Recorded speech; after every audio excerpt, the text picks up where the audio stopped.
(6월 22일) 수요일 황장수의 뉴스 브리핑 시작하겠습니다. 어제 어떤 분이 집요하게 제가 국회의원들 놀고 먹는다고 말했다면서 이 정치 혐오를 주장해서 덕을 보는 안철수, 박근혜 같은 부류다 이렇게 이야기를 하고, 덴마크는 국회의원 숫자가 많다. 근데 왜 한국에 그런 부분은 이야기하지 않느냐. 제가 이야기했죠. 수도 없이. 근데 제가 어떤 이야기를 하나 하면서 거기와 관련되는 모든 내용을 수십 분, 수백 분간에 걸쳐서 다 할 수는 없는 거 아닙니까? 그날의 본질 핵심만 이야기해야죠. 저는 국회의원을 1000명으로 늘리고 기초 광역 의원 중에서 광역을 없애고 기초과 광역까지 대변하게 하고, 지자체 의원 중에서 말입니다. 국회의원의 보수는 현행 1300만원의 3분의 1격인 이 300만원 후반대 한 370, 80만원만 줘도 충분하다.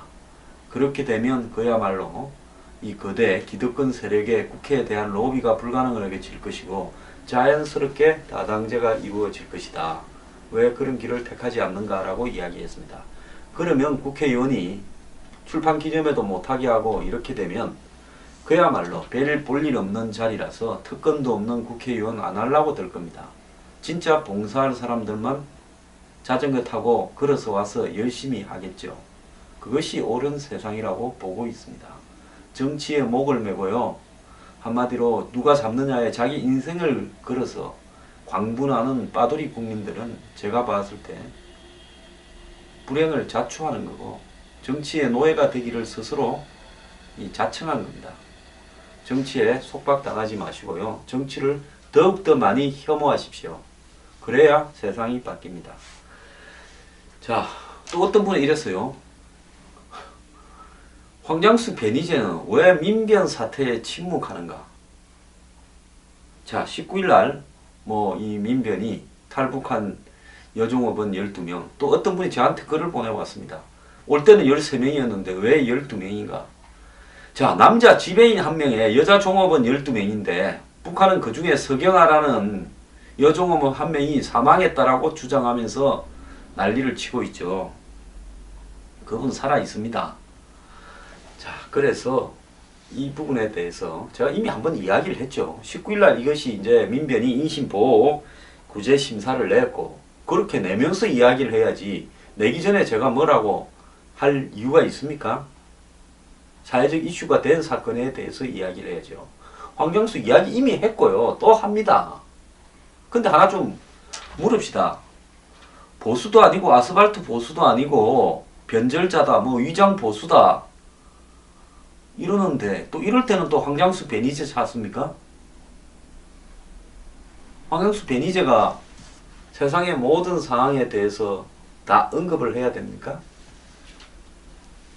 할 만한 일은 다 합니다. 김해공항 나중에 따로 이야기를 하겠지만은 거의 공개적으로 입장을 표명한 사람 중에 저 혼자 확장이라 하지 않았습니까? 어제 저녁에 MBN 뉴스와이드에 보면 저 옆에 앉았던 분, 진보라는 분이 그 공항 확장을 하는 것은 옳지 않다. 밤에 비행기가 못 내리고부터 수요에 책을 못 한다 하면서 이 토건업자 비스무리한 소리를 하시고, 또 어떤 진보라는 분은 제가 김종인 대표 연설 중에 거대 경제 세력의 대리인이라고 국회에 진출해 있다고 한 부분에 대해서 거대 경제 세력이 로비하는 걸 당연하다 해서 제가 한마디 했습니다. 곳곳에 대리인까지 박아놓는 게 로비 차원을 넘어선 게 아니냐고. 자, 진보와 보수의 구별은 또 뭡니까? 정말로 진보다워야 진보라고 주장할 수 있는 건데 개나 소나 진보라고 하고, 또 보수는 또 뭡니까? 어디 기득권 앞잡이 할 때는 보수하다가 그렇게 해서는 안 된다고 이야기하면 이런 보수가 아니고 위장 보수가 되는 겁니까? 저보고 보수 진보 따져가면서 어떻게 이래라 저래라 하지 마세요. 제가 제일 듣기 싫어하는 게 이래라 저래라 하는 거고, 그 다음에 제 방송 보면서 굳이 이래라 저래라 하는 사람들 아주 댓글을 삭제시켜버리고 아예 그냥 그런 분들 방송 보면 못 보게 할 수 있는 방법이 있으면 정말 유료로 한 돈 10만 원 받아서 못 보게 하고 싶습니다. 저는요, 변할 가능성이 있는 국민과 더불어서 옳은 가치를 주장하면서 가치도 없는 사람들을 상대로 굳이 논쟁하고 싶지 않습니다. 그냥 평생 빠돌이로 사십시오, 그런 분들은. 자, 민변 오늘 또 이야기합니다. 자, 이거 인신보호구제심사가 이렇게 되게 된 경위에 대해서 이야기를 좀 하면요. 자, 북한이 우리 탈북자들 중에 일부 중국 등에서 잡아가가지고 세우면서 자신들이 강제로 탈북을 당했다, 해유의 게임에 빠져서 탈북을 했다, 남한에 가보니까 개판 5분 전이더라, 이랬습니다. 탈북한 분 한 10명을 갖다가 붙들어 가가지고 지속적으로 이 남쪽을 비판하는 기자회견을 하게 했는데, 그 와중에 북한에서 상류층 인사의 자제들만이 가능한 해외에 있는 북한 식당에 일하던 여종업원과 지배인 13명이 통째로 이렇게 탈북을 해버리니까 이 부분이 북한에는 굉장히 불쾌해진 부분입니다. 자, 그런 상황에서 북한은 이걸 갖다가 이제 주장하는 부분이 뭐겠습니까? 그 사람들이 강제로 납치당했다, 본인의 의사와 관계없이, 이런 이야기를 탈북한 인사들의 가족들을 내세워서 인터뷰를 하게 하면서 주장을 해왔습니다.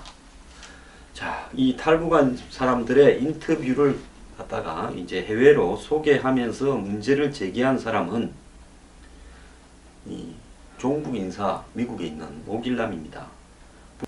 북한 측은요, 북한 여종업원들이 기순을 한 뒤에 선전 매체를 통해 여종업원의 가족이라는 사람들을 내세워서 국정원이 유인 납치했다라는 주장을 반복하고 있고, 재미 종북 인사 노길남, 이 민족통신 대표, 이건 뭐 차단되어 있는 대표적 종북 친북 사이트죠. 뭐 종북 친북 사이트가 아니라 북한이 조종하는 노길남에 의해서 운영되는 사실상 북한의 대외 선전 사이트죠.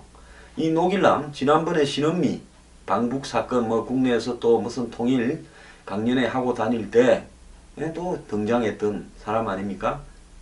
북한에 가서 이 김일성 가족사 연구하고 어쩌고 저쩌고 해서 김일성 대학에서 박사학위 받은 사람 아닙니까? 이 대표적 종북 인사고, 이런 어떤 이 노길남이 이 가족들을 인터뷰해서, 여종업원들의 가족들을 인터뷰해서 이 종북 매체에 그 인터뷰 내용, 사진 등을 갖다가 공개를 했습니다. 그리고 탈북한 여성들의 이름, 나이, 사진 등도 공개를 해버렸습니다. 이후에 칭화대학 교수라는, 나중에 따로 말씀드리겠습니다만은, 사람이 나서서, 초빙 교수라는, 아마 조선족일 걸로 예상이 되는데, 이 북한 가족들의 유임장을 받았다 하면서 한국의 민변에 전달을 했습니다. 자, 그래서 민변이 인신보호구제심사를 통해서 이 사람들이 본인의 뜻과는 관계없이 유인 납치되어서 국정원의 보호가 아니라 국정원의 한마디로 구금하에 있는 건지 접견을 하겠다, 어쩐다, 이렇게 이야기를 했습니다. 그런데 애초에 그 심사를 내기 전에 접견 신청을 뭐 하니 아니니 했는데, 그때 국정원이 민변이라는 단체의 속성이 빤한데, 지금까지 한번 보십시오. 국정원과 민변은 180도 반대측에 있는 단체들입니다. 근데 국정원이 민변에 그 접견을 갖다가 받아줄 이유는 없죠. 그래서 당연히 이 국정원은 민변의 접견을 거절했습니다. 민변이 접견을 해서 만약 여종업원들을 만났다면 어떤 방식을 통해서든 만나보니까 불안초조해 하더라, 애매하잖아요. 만나보니까 명확하게 답변하지 않더라, 이렇게 이야기를 해서 밖에서 시끄럽게 할 것이 뻔하기 때문에 거절했습니다. 거절하고 난 뒤에는 이제 강제 구금되어 있다고 인신보호 구제심사를 갖다가 낸 거 아닙니까? 19일날 법원에요. 자, 법원이 이 부분을 또 받아줬어요. 이것도 어처구니가 없는 일이고, 어제 이제 법원에서 심리가 있었는데 이 심리가 불리하게 돌아가니까 재판부 바꿔달라 했습니다. 조금 이따 소개하겠습니다. 이 내용도요. 그래서 지금 이게 지금까지 진행된 내용인데 이 와중에 이제 한 명이 죽었다. 서경아라고 하는 여성이 이야기를 또 퍼뜨리고 있고 그렇습니다. 자, 저는 민변이요 이번 사건의 조직에 한마디로 이름을 걸기 바랍니다.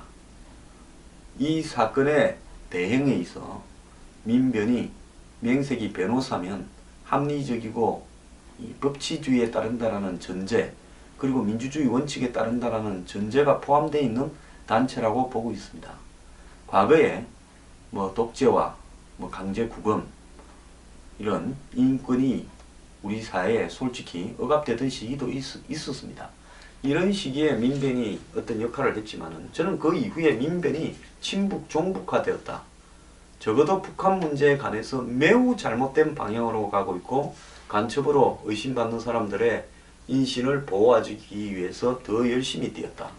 그러면서 이 땅에 친북 종북 인사들이 법이라는 걸 무시하고도 나다닐 수 있도록 만드는데 일조를 했다라는 것이 제 확신이고 소신입니다. 저보고요 뭐 경제적인 부분에 제가 개혁적이고 이 비판적인 이야기들을 많이 하니까 일부 뭐 좌파 야권 인사들이 저를 부추기면서 어쩌고 저쩌고 하는데요. 저는 북한 문제에 있어서만큼은 이거는 정말로 엄정하게 우리가 가야 된다. 라는 생각을 확고하게 가진 안보, 원칙적 안보를 중요시하는 사람입니다. 이 부분 가지고요. 저한테 어떻게 저떻게 하려고 하지 마십시오. 자, 왜 그 면접을 접견을 안 시켜줬겠어요? 시켜주면 뭐라고 할지 그 다음 수순은 뻔합니다. 저라도 접견 금지를 시켰겠어요. 중국에서 어떻게 13명을 한국으로 빼옵니까? 만약에 본인들이 유인되거나 강제 납치되었다면요. 그게 가능합니까? 중국 정부가 지금 탈북자들에 대해서 한국 정부 편을 듭니까? 북한 편을 듭니까? 사실상 탈북자들을 잡아다가 북한에 넘겨주는 역할을 충실하게 수행해온 것이 중국 정부지 않습니까? 자, 그렇기 때문에요. 그런 말에 대해서 뭐 과거에 무슨 뭐 간첩 국정원의 간첩 조작 사건에서 전례에 보듯이 국정원이 이번에도 그럴 수 있지 않냐라고 보는데요. 저는 그 과거에 간첩 조작될 뻔했다고 주장하는 그 사람은 제 개인적으로는 간첩이 맞을 것이라고 생각을 합니다. 다만 국정원이 그런 부분에 일처리를 제대로 못해서 초조해지니까 서류들을 조작한 부분에 대해서는 분명히 잘못된 부분이 있습니다. 그렇다 해서 처벌의 법망을 빠져나갔다고 해서 그 사람이 한마디로 무고하다, 결백하다. 저는 그렇게 생각하지 않습니다. 수많은 간첩 인사들이 한국의 재판을 통해서 빠져나갔습니다. 북한에서 지령한 명백한 정인들을 데려오라 이렇게 이야기를 하면 그 정인을 어떻게 데리고 오겠습니까?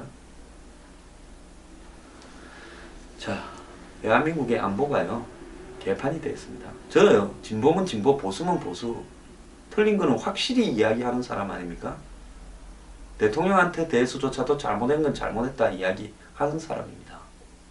자, 그런데요 이 문제에 있어서 한마디로 대한민국의 법조계 재판부 또 대한민국의 좌파 진영, 제야 진영, 야권 명백하게 잘못된 길을 가고 있습니다. 이번에 민변 사태에 대해서 더민주나 야권이 침묵을 지키고 있는데 제발 침묵을 지키기 바랍니다. 이 일에 끼어들면 같이 죽습니다. 제가 경고합니다. 이거 절대로 민변 못 이깁니다. 여론조사상으로도 이길 수도 없습니다. 자, 어제 재판부는요 이 인신 보호 구제 심사에 대해서 뭐라고 이야기했는가 하면 심리를 비공개로 하겠다고 했습니다. 민변 측은 피수용자, 즉 종업원들이 한 명도 출석하지 않았기 때문에 비공개로 재판을 할 필요가 없다라고 이야기했습니다. 잠시 휴정한 뒤 판사가 피수용자를 보호할 필요가 있기 때문에 비공개로 하는 거다. 여기서 보호할 필요에 대해서 이야기하겠습니다. 자, 이런 식으로 나오게 되는 것은 A라고 하든 B라고 하든 다 어려워지는 부분을 갖다가 알고 있기 때문에 북한이 이 짓을 하고 있습니다. 자, 종업원들이 만약에 자신들이 납치되었다라고 주장을 하게 되면 누가 죽습니까? 한마디로 자신들을 구조해준 한국 정부가 이 완전 개떡이 되는 겁니다. 그것뿐만 아니라 북한의 주장이 100% 옳은 게 되는 거죠. 만약에 종업원들이 강제로 납치된 게 아니라 이 자발적으로 북한이 너무 싫어서 넘어왔다고 주장하면 그 순간에 어떻게 되겠습니까? 북한에 있는 이 종업원들의 가족이 다 죽는 겁니다. 과거에 황장엽 씨 같은 경우에 11총 가족까지 다 죽거나 강제 수용소에 갇혀 있다고 하고 있습니다. 자, 탈북 인사들의 가족들이 겪고 있는 고난은 이루 말할 수 없이 이미 입증이 되었습니다. 자, 이런 상황에서요, 어느 쪽을 택하라 말입니까? 자기가 살겠다고 가족을 죽일 수도 없고, 그렇다고 이제 와서 가족을 살리겠다고 자발적으로 와놓고는 납치당했다고 주장할 수도 없을 거 아닙니까? 그렇기 때문에 그 종업원들이 가서 공표, 꼬표 중에 어떤 것을 택하더라도 곤란한 일들이 생길 수 있는, 한마디로 외통수 승부를 북한이 이끌어 보려고 했고, 이걸 민변이 대응하고 있는 겁니다. 저는요, 정말 민변이 인간들이 아니라고 생각하는 나쁜 사람들이라고 생각합니다. 자, 그래서 재판부가 비공개로 이렇게 하겠다고 하니까 민변이 비공개로 하더라도 신문 내용을 녹음하고 속기를 기록해달라 했습니다. 즉, 이 판사가 신문을 녹음하거나 속기하면 당사자가 이를 열람 복사할 수 있게 되고 신문의 내용이 공개될 수 있다. 당연한 이야기죠. 그 공개되어서 어디로 가겠습니까? 북한으로 또 넘어가서 북한이 또 2차 오다를 내리겠죠.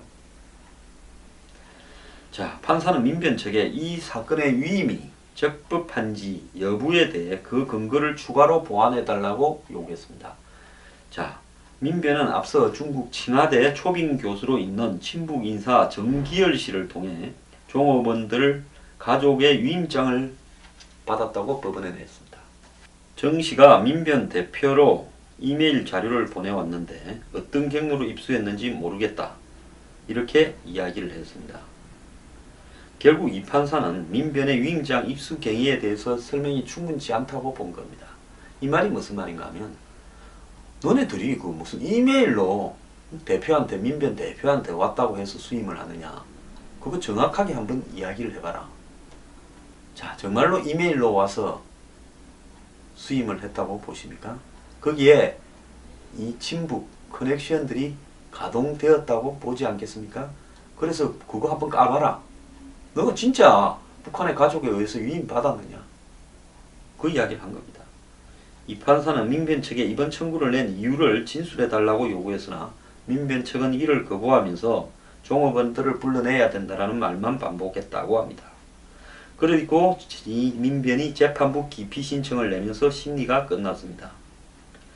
자, 이제 이 재판부 기피 신청이 신청됨에 따라서 인신보호 재판은 중단되고 기피 신청이 옳으냐 그르냐를 따지는 이 전담 합의부가 사건을 맡게 될 거다 했는데요.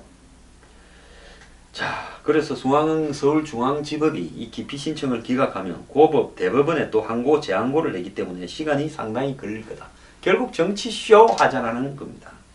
서울중앙지법 판사는 민변이 쇼하는 거 아니냐, 민변이 기피 신청한 그런 기피 신청을 받아주는 예는 없다라고 이야기했습니다.